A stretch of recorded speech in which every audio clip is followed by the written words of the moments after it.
Da série Respondendo Perguntas veio assim: qual é o maior erro em um processo de adequação à Lei Geral de Proteção de Dados? E eu não diria que existe só um grande erro, então eu vou separar 3 erros no processo de adequação à Lei Geral de Proteção de Dados. Primeiro grande erro: não estar adequado ainda ou não ter iniciado o processo de adequação. Pensa comigo, a Lei Geral de Proteção de Dados entrou em vigor dia 18 de setembro de 2020. Guarda essa data, 18 de setembro de 2020, ou seja, passaram 3 anos e meio e a empresa ainda nem começou a buscar um processo de adequação. Então eu acho que se eu pudesse dizer qual é o maior erro é nem ter iniciado o processo de adequação à Lei Geral de Proteção de Dados.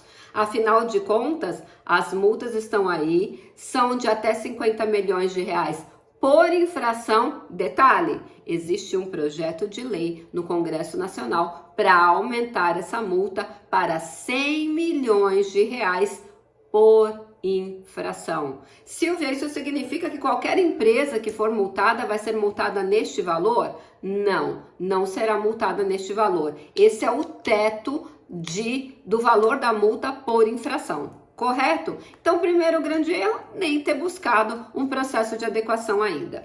O segundo grande erro é achar que um processo de adequação é igual ao outro. Ah, eu já fiz um, já sei como é, vai ser tudo igual. Não é tudo igual. Nós temos sim um método, os 6 passos, que são 6 fases de um processo de adequação. Isso é um método, ele pode ser aplicado para todas as empresas, inclusive para as empresas de direito público. Só que não são adequações iguais. Existem 6 fases? Existem. Mas toda adequação vai ser igual? Não. Porque cada empresa é um universo diferente.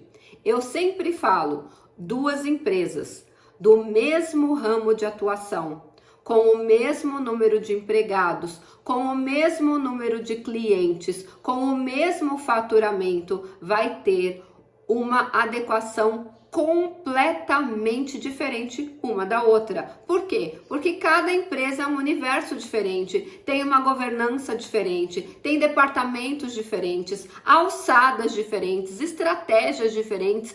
A vida útil do dado dentro daquela empresa, ele circula de forma diferente, ou seja, não tem como você achar que todo o processo de adequação é igual. É impossível ser igual. Por isso que cada processo de adequação à LGPD é um desafio. E uma coisa muito importante que vocês têm que colocar em mente, vocês precisam fazer um processo de adequação à conscientização, ou seja, trazer essa cultura da proteção de dados e do cuidado no trato com os dados pessoais, o que nós falamos de top-down, ou seja, se a diretoria ou os donos da empresa não estiverem fechados, não estiverem apoiando essa adequação, com certeza, conforme vai descendo nessa hierarquia da empresa, também não vai haver uma adesão e um cuidado que nós precisamos que haja, porque sempre o exemplo vem de cima.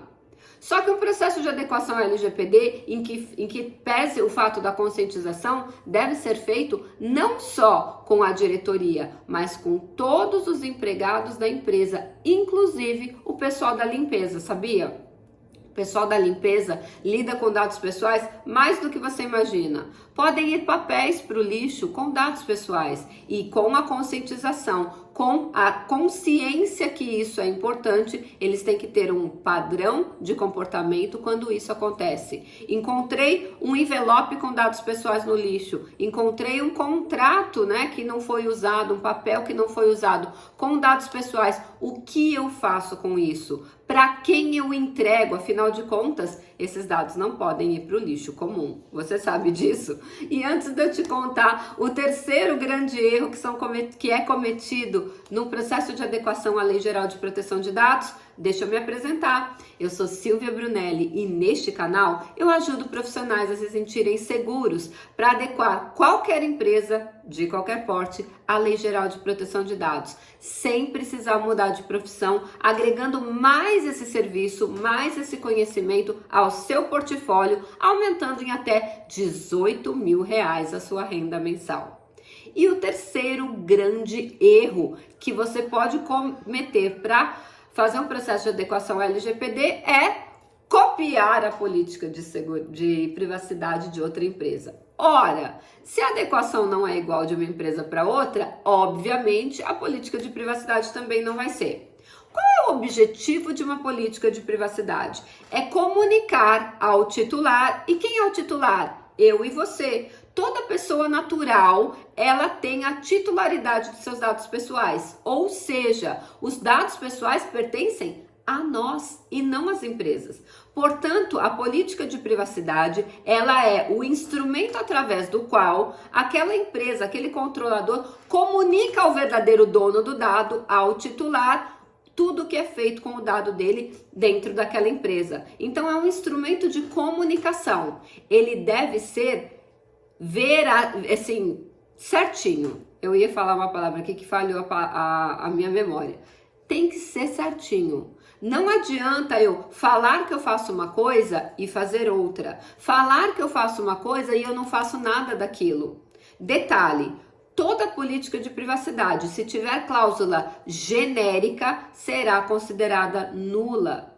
Então, quando você vai elaborar uma política de privacidade, você deve indicar todos que tratam aqueles dados, inclusive os contratados, os prestadores de serviço daquela empresa, com quem aquela empresa compartilha os dados pessoais, e também a finalidade para a qual aquele dado é tratado internamente e externamente, e também indicar uma das hipóteses de tratamento. Se forem dados comuns, as hipóteses estão no artigo 7º. Se forem dados sensíveis, as hipóteses de tratamento estão no artigo 11º. Se forem transferências internacionais de dados, as hipóteses de tratamento estão no artigo 33º. Se for criança e adolescente, as hipóteses estão no artigo 14º.